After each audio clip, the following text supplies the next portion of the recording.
which confirms that he's reliable and he's trustworthy.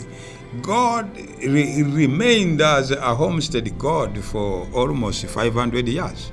But he was, as we will see, as we will go on to unfold some of these things. Now,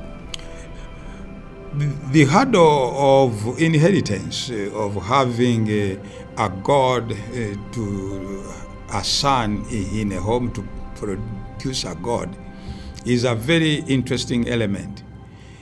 That one can help you to understand the story between Jacob and Laban. Laban was not a believer of Jacob's God. Laban had his own gods. He had his own homestead God, you see. And you people, every name in the Bible, you name your kids. But Laban was purely a heathen man. You can see the way he is cheating Jacob, and you can see the way he is practicing wizardry, yes. And he was a wizard also, and also Jacob copied the same system, and they were always playing with his payments, so that the gods should produce a certain color other than that color which they had agreed as a payment.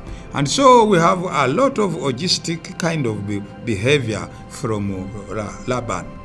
The time came when Jacob decided to leave Laban, and Laban was away. But when Laban came back and he found that Jacob had gone, he checks where his God is, and his God had gone missing. And he knew that this is a catastrophe of a highest magnitude. Why a catastrophe? Because that was a statement from Jacob that he's the heir of that house, which is true, because Rachel, who is the culprit of doing that had been her intention. My father has cheated my husband for a very long time, and she was very bitter and unforgiving of her father's behavior.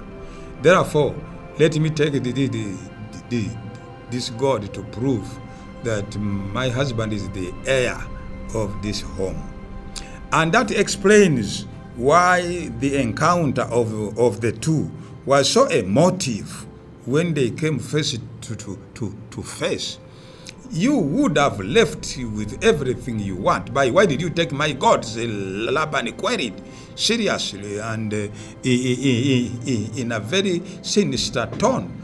Then Jacob says, no, I haven't taken no of your God. I swear, whoever you find your God with must die. You see, it is on that level. It is that emotive. It talks in terms of death. You see, yes, it is that emotive. It talks in terms of death. If you get anybody, let him die. So, gods were inherited, and their inheritance was a very crucial issue in those days. They inherited, God accepted to be inherited in a way, as I have already covered, that it was a CV. It was a very positive CV, because some gods could not even survive one homestead before they are chucked. Gods at that time, they were really in trouble with the humans. They were chucked like no man's business. But Yahweh, oh God, to survive 3 homesteads, that was a CV which he was always proud of, by saying, the God of Abraham, that shows that I have survived the homestead of Abraham. I have survived the homestead of Isaac. I have also ultimately survived the homestead of Jacob. One more hurdle, by the way,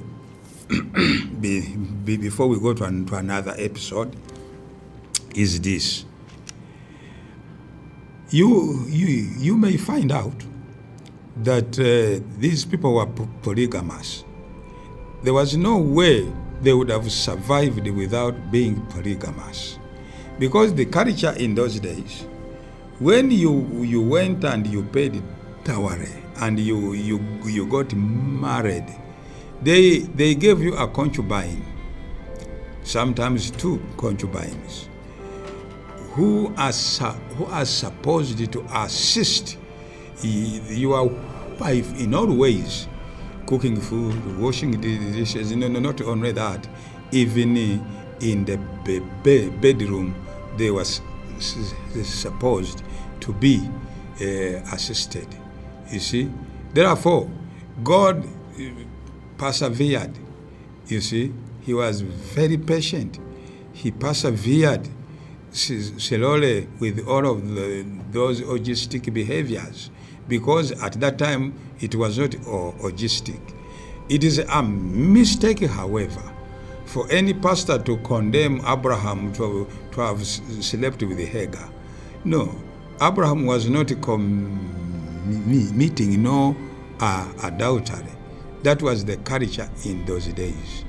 You must have, as long as she's a concubine, she is there. And you can see Sarah is the one who is saying, why don't you take this one quickly? Why don't you do this? Why don't you do that? And so it was the culture at that very time that concubines sometimes, and always, by the way, it was the case, became also mothers in the home. And God kept quiet.